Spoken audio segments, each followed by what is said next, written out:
Breaking news tonight out of Jena, pro-Palestinian activist and Columbia University graduate Mahmoud Khalil has been released from detainment after a federal judge orders his release. This was the scene earlier today in LaSalle Parish, right outside of the Jena ICE processing facility, where he's been held the moments Mahmoud Khalil walked free. This comes after U.S. District Court Judge Michael Farbiarz ordered the Trump administration to release him, saying Khalil is not a flight risk and poses no danger to the public.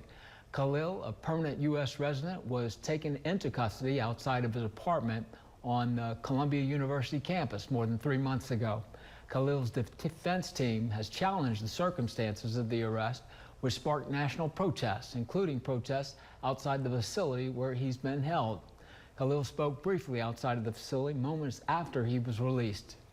No one is illegal. No human is illegal. That's the message. The message is justice will prevail, no matter what this administration may try to portraying the immigrants are, whether criminals or any of that, trying to do all of this now. This simply is not true, and just to keep the fight against this administration. According to the Associated Press, Mahmoud Khalil was the first arrest under the president's crackdown on students protesting on campuses against the war in Gaza. Khalil spent 104 days in ICE custody. He said during his comments today that he will speak more at a news conference in New York.